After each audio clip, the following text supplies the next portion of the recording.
Hi hello నేను మీ Suma welcome back to my channel.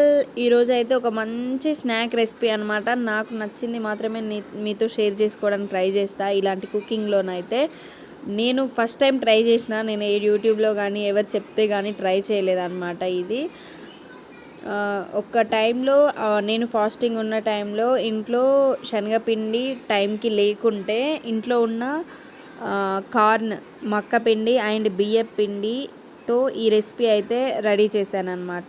దీంట్లో సన్నగా కట్ చేసుకున్న ఆనియన్ వేసాను. చూడండి, ఇక్కడ రెసిపీ గురించి చెప్తున్నాను. మక్క పిండి బియ్యం పిండి సేమ్ క్వాంటిటీ అండ్ చిన్నగా కట్ చేసుకున్న ఆనియన్ అన్నమాట. నెక్స్ట్ ఇప్పుడు దీంట్లోకి వచ్చేసి కారం, కొంచెం ఎక్కువగా తినేవాళ్ళు ఇంకా కొంచెం ఎక్కువగా కూడా వేసుకోవచ్చు, పసుపు. కానీ సూపర్ టేస్టీ రెసిపీ అండి, నాకు చాలా నచ్చింది. ఈ పిండి మొత్తం మా ఇంట్లో అయిపోయే వరకు ఈవినింగ్ స్నాక్ లాగా చేస్తూనే ఉన్నామన్నమాట. చాలా చాలా టేస్టీగా ఉంది. డెఫినెట్గా ట్రై చేయండి. ట్రై చేసిన కామెంట్ సెక్షన్లో ఎలా ఉంది అనేది చెప్పండి. కార్న్ఫ్లోర్ కూడా లేదన్న టెన్షన్ అవసరం లేదు. ఈ మధ్యలో షాప్స్లో బాగా అవైలబుల్గా ఉంటుంది, చూడండి.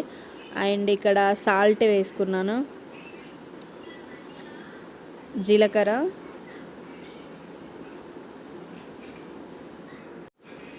నెక్స్ట్ ఇక్కడ ఇంకా వచ్చేసి కొత్తిమీర అండ్ కరివేపాకు వేసుకున్నాను.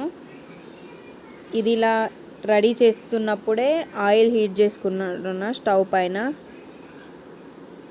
సో చూసారు కదా ఐటమ్స్, ఇవన్నీ వేసుకున్న తర్వాత మనం చేయితో మిక్స్ చేయాల్సిన అవసరం కూడా లేదు. స్పూన్తో వాటర్ వేసుకుంటూ కలుపుకుంటే సరిపోతుంది. ఎస్, క్వాంటిటీ అనేది కొంచెం పిండిలో నాకు వాటర్ ఎక్కువైనట్టుగా అనిపించింది. ఇంక కొంచెం గట్టిగా ఉన్నా పర్వాలేదు. సో ఇలా అన్నమాట. ఆయిల్ అనేది హీట్ అయిన తర్వాత ఈ పిండిని అనేది మనం డైరెక్ట్గా బజ్జీలలాగా ఆయిల్లో వేసుకోవడమే.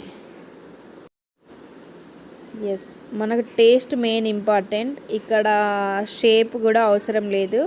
టేస్ట్ అయితే క్రిస్పీగా హైలైట్గా ఉందన్నమాట. సో నేను చిన్న కడాయి పెట్టుకున్నాను. ఎక్కువ పెద్దది పెట్టుకుంటే తొందర అయిపోతుంది. కానీ ఎన్ని తిన్నా కూడా ఈజీగా ఏదో కరిగిపోతుంది అనే టైప్లో, నోట్లో వేసుకుంటే కరిగిపోతుంది అనే టైప్లో అన్నీ అయిపోతాయి ఇది చేసిన వెంటనే. స్నాక్ లాగా అయితే అంత టేస్టీగా అనిపిస్తుంది. పిల్లలు కూడా ఇష్టంగా తింటారనమాట. ఇన్స్టెంట్గా చెప్పాలంటే ఇది ఎలా ఉందంటే గారెలు అంటారు కదా, సో ఆ గారెల టేస్టు, ఇంకా ఏంటి గంజు పిండి టేస్ట్ అట్లా వస్తుందన్నమాట. కానీ వెరీ టేస్టీ.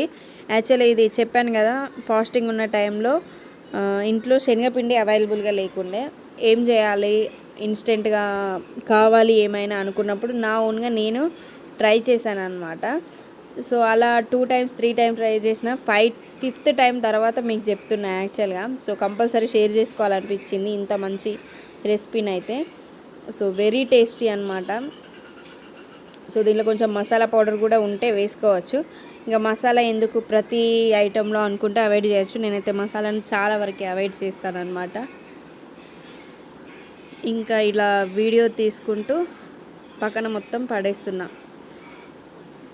ఈ మక్క పిండి అండ్ బియ్య పిండి కూడా ఇంట్లో ఆ టైంలో ఎందుకు ఉండే ఈ ఆలోచన ఎందుకు వచ్చిందంటే, అంతకుముందు క్రిస్పీ కార్న్ ట్రై చేసినాను అనమాట. అది కూడా వెరీ టేస్టీ, అది కూడా మంచిగా వచ్చింది. నెక్స్ట్ టైం నా దగ్గర క్రిస్పీ కార్న్ ఉన్న టైంలో స్వీట్ కార్న్తో క్రిస్పీ కార్న్ చేసినాను అనమాట.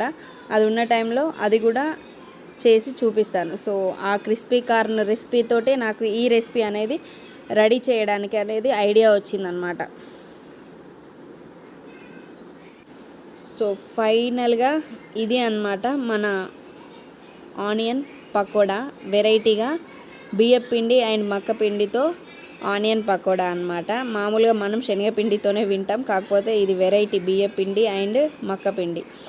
చూడండి, అలా ఈవినింగ్ చాయ్ టైంలో ఇలా స్నాక్స్ చేసుకొని చాయ్తో తింటే సూపర్గా ఉంటుంది. సో ఇదన్నమాట. వీడియో ఎలా ఉంది మీరు కూడా ట్రై చేయండి, డెఫినెట్గా వెరైటీగా ఉంటుంది. సో ఇది ఫ్రెండ్స్ ఈరోజు వీడియో. నచ్చితే like, share, comment and subscribe to my channel.